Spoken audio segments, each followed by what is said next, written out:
Bom dia a todos. O meu nome é Afonso Pedrosa,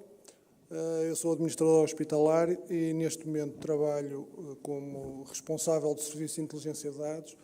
do Centro Hospitalar de São João. Pediram-me para vir aqui apresentar um caso de implementação que se chama H-Vital, que nós julgamos que é de sucesso e basicamente venho aqui apresentar as duas primeiras etapas desta implementação e é uma implementação que nós julgamos que tem sucesso e um dos fatores de medição desse sucesso é alguns prémios internacionais que recebemos nos maiores eventos internacionais, como o IMSS ou da Europa. A primeira fase, que é muito importante para podermos atingir o nível de complexidade. A primeira fase, a criação da estrutura, é muito importante para podermos ter alicerces sólidos que nos permitem, a posteriori, conseguir dar aos utilizadores aquilo que eles pedem, a facilidade de uso e conseguirem responder a todas as perguntas que pretendem sobre os dados da sua organização. O grande problema de uma instituição como um hospital, ou se pensarmos de um SNS como um todo, é o conjunto ou o número de sistemas de informação que existem dispersos. Já foram referidos, esse problema já foi referido aqui várias vezes, e o nosso hospital, na altura, tinha exatamente o mesmo problema. Dezenas e dezenas de sistemas de informação, com muita informação útil, mas completamente fragmentado. E o primeiro exercício foi tentar unir essa informação, e isso pode-se fazer de várias maneiras. Mas a forma que nós usamos para correlacionar essa informação foi tentar correlacioná-la individualmente e juntá-la toda numa visão única, num cubo só. Há duas formas. Poderíamos ter feito vários cubos de informação em que depois conseguiríamos obter, por exemplo, dados de codificação ou de recursos humanos individualmente. O que nós pretendemos, na altura, fazer e conseguimos foi juntar todos estes dados de várias bases de dados num repositório único e correlacionados de maneira a podermos cruzar a informação dos dados de recursos humanos com, por exemplo, a produção associada a ele ou com a qualidade e ao longo da apresentação vocês poderão ver a vantagem que isso traz. Portanto, isto é muito importante, nós termos a noção que, independentemente do ecossistema informático que exista numa organização, é possível criar uma camada por cima disso, agregadora de dados e independente desse ecossistema que existe. Não interessa o que está por baixo, nós podemos criar uma camada por cima que correlacione os dados devidamente. E correlacionamos de que forma? Pensando no utente e em todas as correlações que organizamos estruturadamente, quisermos que podermos cruzar dados sobre cada utente de forma a poder traçar facilmente o processo de tratamento do doente ao longo da sua cadeia de tratamento, nas suas mais variadas formas. Quer no que diz respeito a medicamentos, cuidados de enfermagem, análise de exames, procedimentos, não interessa. O importante é conseguir caracterizar, no fundo, o caminho do doente na organização, quem entra, o que faz, como correu, e isso foi a nossa visão de então. E isto representa, depois, ir buscar estes dados todos os dias a estas bases de dados, tratar uma quantidade de informação, não pusemos aqui os bytes ou os bits, mas de todos os dias, para terem uma noção, vamos buscar meia dúzia de anos de informação. 300 milhões de registros por dia, que vamos todos os dias buscar aos sistemas de informação, de uma maneira segura e rápida, para que estejam disponíveis para serem tratados pelos utilizadores no dia a seguir. Isto está a funcionar há 24 horas vezes 7 há vários anos, há meia dúzia de anos, e depois isto tem várias interfaces de utilização, que esse é outro dos problemas, é podermos dar informação a quem precisa. Temos os interfaces clássicos de gestão de topo, gestão estratégica, portal dos indicadores. Temos interfaces para os clínicos, por exemplo, construímos um portal de dados, que estes interfaces vão todos ler ao cubo de informação, para responder às mais variadas perguntas e para dar a flexibilidade e autonomia aos utilizadores para poderem eles próprios construírem a informação que querem obter. E podemos fazer algumas coisas que antes não conseguimos fazer, que é correlacionar e responder informação de várias bases de dados e responder a perguntas que anteriormente nem tentávamos sequer responder. Esta pergunta, que medicamentos foram consumidos em 2018? Vamos buscar dados a uma base de dados de medicamentos. No internamento de cirurgia geral, vamos buscar dados a uma base de dados de movimento de doentes. Utentes dos 35 e os 65 anos, do sexo feminino vindos de fora do Porto, com hipertensão, vamos buscar dados à base de dados de codificação. Quem os operou, vamos buscar dados a uma base de dados de movimento de doentes. Qual destes doentes acabaram colonizados por um micro-organismo multiresistente? É uma pergunta que só pode ser respondida com base em resultados de análise que foram buscados ao sistema de informação de análise. Portanto, no mesmo cubo, nós temos toda a informação, mas mais importante do que isso, nós conseguimos correlacionar essa informação e responder a perguntas complexas, que antes nem sequer tentávamos responder, mas se quisermos aqui, e elas são importantes, por exemplo, para algumas perspectivas, por exemplo, a perspectiva do investigador ou do gestor, o conseguimos fazer.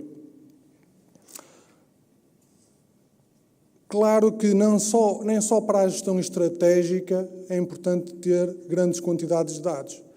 Também para a gestão operacional, de acompanhamento ao momento, é importante ter informação para podermos acompanhar o processo, neste caso de cuidados ao doente. Este é um exemplo de gestão operacional, o acompanhamento online da monitorização dos blocos. Portanto, quer os cirurgiões, quer os enfermeiros dos serviços, podem saber se a cirurgia já começou, se já está a meio, se já acabou, podem dar informação aos acompanhantes. O médico pode saber se o bloco, a sala já está pronta para ele subir e entrar a horas ao bloco. É um exemplo de um problema que existia e que passou a ser possível monitorizar em tempo real. Outro exemplo clássico é o acompanhamento da afluência da nossa urgência, neste caso polivalente, que tem uma determinada planta, que está ali apresentada, em que os coordenadores clínicos da urgência conseguem monitorizar continuamente se uma determinada área tem um número de doentes acima do desejável e, portanto, tem que atuar ou fazer algumas mudanças na gestão de recursos humanos para permitir o atendimento desses doentes rapidamente. Um coordenador pode ver se tem doentes há demasiado tempo na urgência ou se tem muitos doentes em espera ou se a distribuição dos doentes por médico é demasiado desequilibrada. Portanto, vários pontos que são necessários e úteis à gestão operacional, mais uma vez, apesar de haver aqui dados que existem em outras bases de dados e que já foram recolhidos anteriormente, como, por exemplo, quem são os recursos humanos ou neste caso em particular, ou anteriormente, quais são as salas do bloco. Conseguimos, no fundo, e vamos buscar dois tipos de informação: a informação histórica da estrutura do hospital num determinado momento e depois fazemos, no fundo, uma recolha de dados online para ir buscar o resto da informação para resolver estes pequenos grandes problemas. Outro problema grande, principalmente no Hospital Central, é a gestão de camas, central e não só, e a capacidade de internamento no momento, e podemos perceber se para uma equipa que tem que tratar da gestão de camas e do internamento em cada momento, existe uma ferramenta que nos permite ver, no fundo, que vagas é que há, que doentes é que idealmente não estão na cama correta e, portanto, é outro exemplo de uma gestão operacional que é baseada também no motor de BI e que é usada hoje em dia por essa equipa, como eu estava a dizer. Esta fase, eu coloquei aqui alguns números que representam a comparação do antes e o depois de uma ferramenta destas. Eu acho que o dado mais importante que representa o sucesso da ferramenta é o número de utilizadores que de alguma maneira lê e usufrui dos dados da plataforma de uma forma ou de outra. E isso, portanto, no fundo, representa o sucesso da ferramenta. A partir do momento que o hospital conseguiu criar esta estrutura base com dados também clínicos, alguns deles, e fundamentalmente administrativos, pensou que deveria ir mais para aquilo que é o core da atividade do hospital, que é o tratamento dos doentes, nomeadamente elegeu algumas áreas que eram prioritárias estrategicamente, como a segurança do doente, a qualidade e excelência clínica, a redução de custos e o acesso à informação. E, neste particular, na atividade clínica, elegeu, baseada também naquilo que no fundo, os organismos europeus previam o controle da prescrição antibiótica, da infecção e o risco de deterioração clínica. E, portanto, nós conseguimos, na parte da análise da infecção, criar um conjunto de ferramentas que permitem às equipas, neste caso, à nossa equipa local de acompanhamento, o PSIRA, da prescrição de antibióticos e no fundo, de gestão da área da infecção, de correlacionar a informação espacial com os resultados das infecções. E, por exemplo, isto é um exemplo, passa a redundância, de um determinado micro-organismo que, num piso do hospital, de um determinado espaço de tempo, teve um número de infecções e, portanto, essa equipa pode ver perfeitamente o número de infecções por local para perceber se há uma correlação espacial ou se tem que tomar uma atitude de gestão local por forma a isolar determinados doentes ou a fazer algum, ou a propor algum ato de gestão de forma a poder minorar impactos futuros. Da mesma maneira, todos os dias é possível controlar o número de infecções e micro-organismos multiresistentes no hospital e, mais uma vez, esta informação provém de múltiplas bases de dados. É preciso saber em que cama é que está o doente, é preciso saber qual é o micro-organismo, é preciso saber se ele é multiresistente ou não e é preciso perceber se houve uma intervenção. Portanto, essa informação toda é coligida nessa plataforma e depois apresentada a uma equipa que está preparada e usa esta ferramenta todos os dias. Só uma palavra para a parte da segurança de dados. Portanto, temos sempre essa preocupação de não expor os dados do doente embora aqui saibamos qual é a cama, não expomos mais dados dos doentes sobre isso, embora isto seja um perfil específico de pessoas que têm acesso a este tipo de informação. Outra área que investimos foi a resistência de antibióticos e portanto, era extremamente difícil, isto porque também era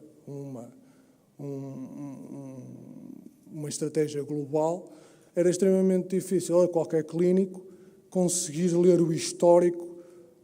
de tomas de antibióticos e cruzar essa informação com as infecções atuais para depois poder decidir qual é o melhor antibiótico para o doente num ato de prescrição.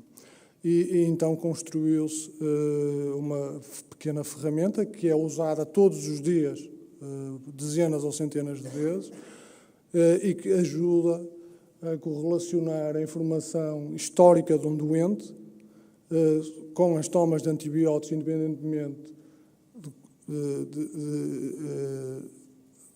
do tempo em questão, e cruzar essa informação com as infecções detectadas em termos de análise de patologia clínica. E, portanto, em 2 ou 3 segundos, eu consigo saber quais foram os antibióticos que já foram tomados e que ação é que eles tiveram face às infecções anteriores. E isto posso dizer também que é uma ferramenta absorvida completamente pelos nossos profissionais e que é usada todos os dias. Por fim, foi detectado, e portanto, em relação à segurança do doente, o Hospital São João quis, no fundo, investir o seu trabalho numa área em que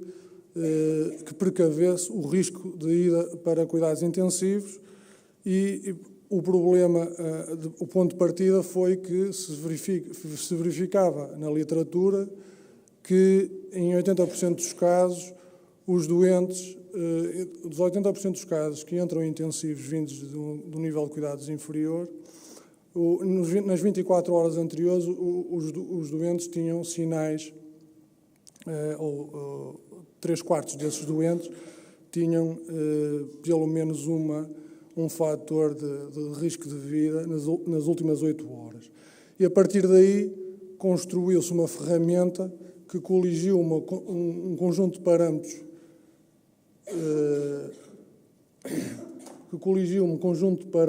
e de categorias que, com um algoritmo criado a partir da literatura e também com os nossos clínicos, categorias essas que têm parâmetros associados, uns escolhidos manualmente e registados pelos enfermeiros, outros automaticamente por resultados de análise, e que dão ao clínico e aos clínicos responsáveis por quer olhar para, por exemplo, numa sexta-feira à noite, um conjunto de 100, 200 ou 300 camas por questão de residência, ou a equipa de ressuscitação interna, porque alguém lhes ligou a dizer que o doente está em risco de vida e, portanto, consegue, antes de lhe ligarem, verificar se há algum doente nessas condições, conseguem, como eu estava a querer dizer, verificar quais aqueles doentes que apresentam sinais evidentes de deterioração clínica e, desse modo, poder, em primeiro lugar, analisar especificamente o que se passa com esse doente e, por outro lado, de alguma maneira, socorrer o doente, se for caso disso. Da análise que nós fizemos, estimamos que esta ferramenta permitiu evitar cerca de 300 entradas em intensivos por ano, e numa conta, entre aspas, grosseira, isso teria um potencial de poupança de 1,5 milhão de euros por ano. Isto é um bocadinho um exemplo de um ROI que foi referenciado na apresentação inicial e, portanto, pensamos que aqui é claramente uma área em que há um retorno de investimento. Como eu estava a dizer, para além de eu conseguir analisar quais são os doentes que estão em risco, depois, como é evidente, conseguimos analisar per si quais são as categorias em risco desse mesmo doente e acompanhar todo todos os registros de sinais vitais e de parâmetros que consideramos importantes para rapidamente poder agir. Por fim, também muito importante aqui, nos casos verdadeiramente que achamos que põem em causa ou põem em risco a vida do doente, enviamos SMS, por exemplo, para os médicos residentes, a referenciar que há um problema gravíssimo a ocorrer num determinado doente e, desta forma, também perceber que a informação, no momento certo, é muito importante para que as ferramentas sejam também aceites. Muito obrigado a todos. Espero